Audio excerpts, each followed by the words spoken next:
there we go. Okay. Just not this way, just turn sideways here. Have your hands out to side. Okay, that's good. Oops, that wasn't good. Okay, try it again. There we go. Okay, that's good. There you go.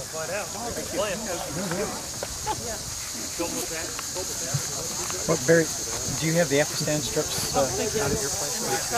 There's a done sometime in the next couple weeks. So all right, bring them a now. So, once in a while, I use a plain bucket like that to uncap. But tonight, I'm going to use a container. It's very simple to make. Just go to the dollar store, buy one of these things, put a board in here, and I just use wood screws to, drywall screws to hold the board in place. This is a nail that pokes up through this board. And essentially what I do is plug the knife in. The knife is warm. And this is a 4-frame extractor. What I do is unplug the knife because it does get somewhat hot.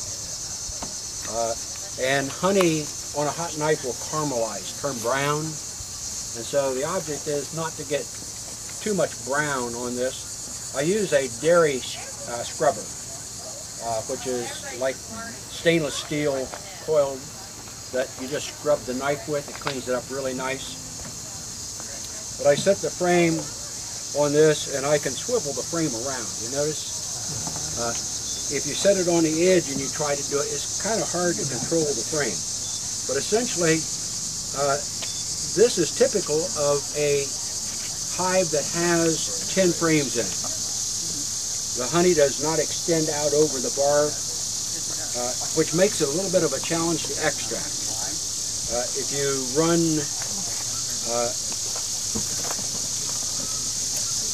and I'm going to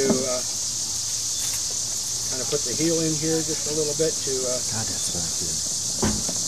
Yeah. This is really the dessert table. Oh my God. Right over your shoulder. Okay. You got some good wax. You paying attention, Doug? Yes, sir. Okay.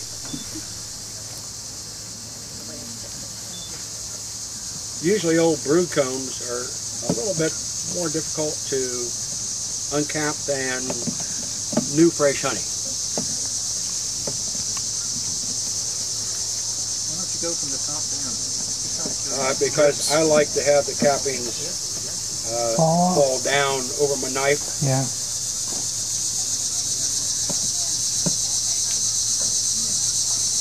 Now 1/2 of all of the honey and cappings going in here is honey.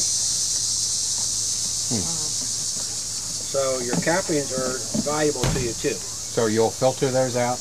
Oh yeah. Yeah, just use a cheesecloth. Can you spin it and get it out too? We're going to try that tonight. Oh. No, I mean with the cappings. Yeah, we can take the capping. In this extractor we can do that. Okay. You cannot do that in most extractors. Okay. This has got a wire basket Yeah. and a solid bottom. So we set our frame down in here like so. Doug, go to it. The next one? Yep. Oh, you get to do it? Cool. Dana, do you have a thought on using like 8 frames? We got a generator here to operate the cattle prod for you, Doug. All right. In case you need it. When you are putting brand new foundation into a hive, you want to use 10 frames because you don't want the bees to build burr comb. Because if you put too much space between the frames, they'll bridge across.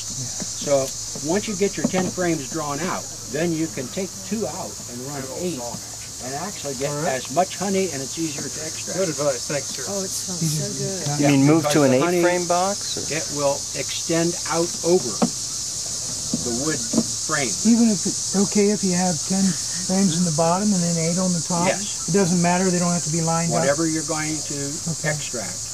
8 frames would be great. 9 is okay. Okay. Is But this 10, you're going to have to work extra hard with the uncapping. Yeah. is this your I learned top that. box, your top super of this particular hive? I don't know. Yes. Doug? Oh, it's yours. It was, yeah. Okay. When you go through this, do they ever have brood in here with? You should never extract your brood. Just let your brood frame. If they have let any the brood in bees- them at all. Yeah, if the bees, they will in 21 days all be gone. I guess what I'm asking is, will they go up into the next super and put brood in there? Into the honey If you supers, don't do that. have They a queen can. extractor. Excluder. I mean excluder. Yeah, they will, but this is the beauty of extracted honey. You can choose the frames you're going to extract. And And if then there is that- brood in a frame, you just leave it in the hive. Now, that foundation can't be used again, is that right? You get new foundation? No, It this can is be. this is a valuable commodity, even for a one-year beekeeper. Let's say your bees pull out all this comb and then they die over winter. Right. If you buy a package and put in that hive, they don't have to work so hard Make that half your house. drawing all this new comb out. Was that fun? It was a blast. And messy, too. Oh, it smells good. Honey That's is a sticky. nice way to do it. Do you Let me have any slide this idea over what toward kind of you. Well, do you have to flowers, what kind turn of those- blossoms we're on? Do you have to turn those frames over use the to get Yes, the whole we'll get honey? one half the honey out of one side, Okay. then turn the Didn't eat it over frame. the winter and didn't That's called reversing. Okay. Reversing the This frame. So this is, Some he's, of Matter which way you spin it? he's uncapping right now, right? He's uncapping, right? Okay. So what you're saying is you get, if you had a 10-frame brood box, you could have an 8-frame super on top of it. Yes. Oh, okay. That is cool. And that knife thing is heated, right? Mm-hmm. How you turn the thing. But if you want to, you can use a regular knife, Can dip it in hot water. Question. It's just, That's a that's good just question. easier. If you have well, my brand first clue new was there comb, was a cord on the back of It it. is, It must go for the somewhere. most part, very fragile. And if you spin it at a high speed, you'll throw the comb out of the frame.